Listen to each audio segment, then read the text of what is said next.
conhecimento, muitos espíritos que a gente olha e fala assim, pô, como é que pode ainda na humanidade pessoas com grau de evolução tão grande e outras tão ignorantes? Porque são os trabalhadores de última hora. São muitas últimas oportunidades para muitos espíritos herdarem o planeta. Que assim como aconteceu em Capela, quando migrou de provas e expiações lá para a regeneração, hoje já estão saindo muitos espíritos do planeta Terra degradados, que Chico dizia que era para Quiron. Então muitos espíritos estão saindo daqui do planeta já há bastante tempo, indo para um planeta primitivo, ajudar a evolução deles. Então muitos espíritos estão tendo a última oportunidade no plano espiritual de compreender isso que a gente está falando hoje, de ter atitudes diferentes, de ter um equilíbrio diferente. Então a tecnologia, né, a forma de você impactar a humanidade através da tecnologia vai trazer uma série de informações que vai mudar a tua forma de agir, sua forma de interagir, os seus preconceitos, né? Nós espíritas temos acesso a isso, mas a gente consegue vivenciar isso. Não vai ser muito diferente quando você conversar com seu pai, com seu avô, com a sua avó que já desencarnou no plano espiritual e escutar dele, e não através de um médium, porque a gente escuta através do médium, mas a gente escutar diretamente dele numa televisão, num telefone, o que acontece, o que a gente tem que fazer, que atitude tem que tomar.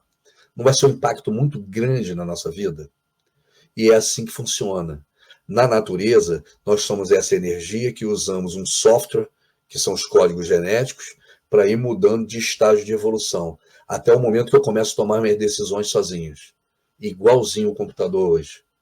O início de tudo, o software diz direitinho o que tem que fazer. Uma planilha Excel, um PowerPoint, daqui a pouco ele vai pensar para você. O chat GPT, ele já faz a apresentação para você. Você diz, eu quero uma apresentação assim, assim, assim, e a inteligência artificial já bola aquilo para você. Somos nós.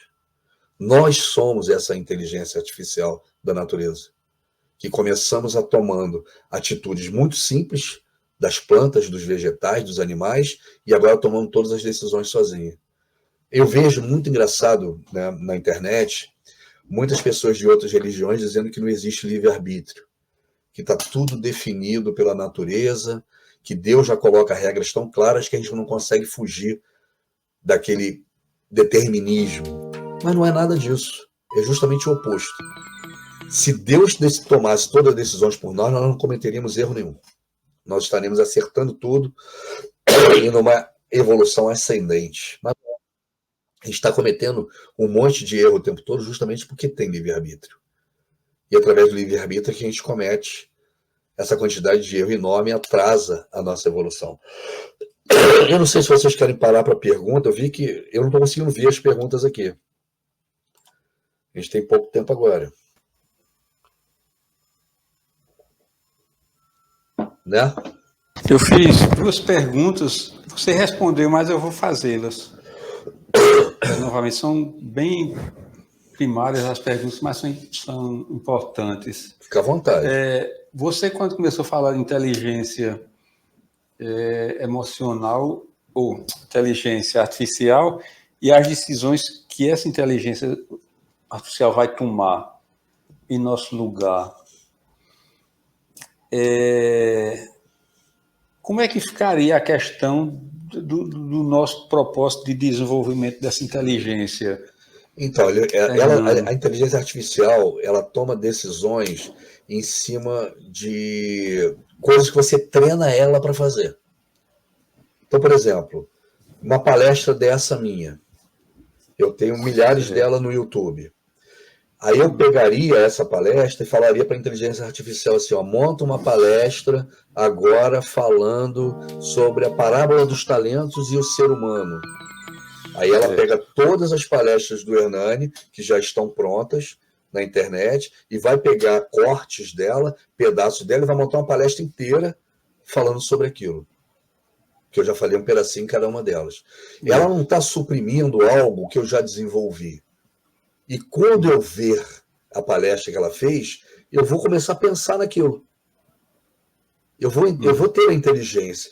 Poxa, eu nem tinha pensado nisso. Eu não lembrava mais que eu tinha falado dessa forma. Então ela está desenvolvendo a sua inteligência e a inteligência das pessoas que estão assistindo também. Ela só está te poupando do trabalho de você olhar todos os vídeos e exercitar para saber a parte que você falou sobre a parábola dos talentos para montar uma apresentação de 1 hora. Então muda só a forma de pensar. Alguém já pensou daquela forma, ou milhões de pessoas no mundo já pensaram daquela forma. Por exemplo, a gente tem opiniões diferentes sobre o mesmo tema, eu e você. Certo. E a gente faz uma palestra, cada uma de 1 hora. Você faz a sua, presta atenção, e eu faço a minha, presta atenção. Aí a inteligência artificial pega e faz o melhor de nós dois. A gente tinha 2 horas de palestra, ela vai fazer 1 hora pegando o melhor de nós dois, porque ela estudou e viu que era o melhor. Quando nós assistirmos o melhor de nós dois, o que a gente vai ter na mente? Um pensamento sobre coisas que talvez nós não tivéssemos interagido ainda e pensar. Sim. Então, na realidade, a inteligência artificial, como ela traz a dinâmica de muitas pessoas pensando ao mesmo tempo e ela concentra aquilo, quando você enxerga, você traz ideias que talvez você não tivesse tido.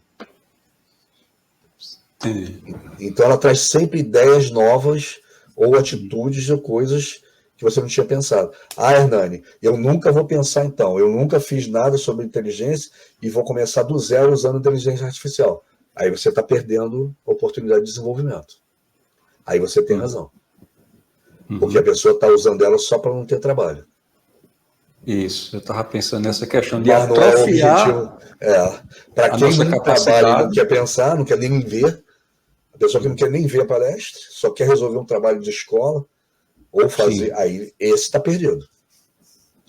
Mas eu e você, por exemplo, ou pessoas que estão desenvolvendo isso, quando a gente vê a ideia de milhares de pessoas concentradas por ela, você fala assim, pô, não tinha pensado nisso antes.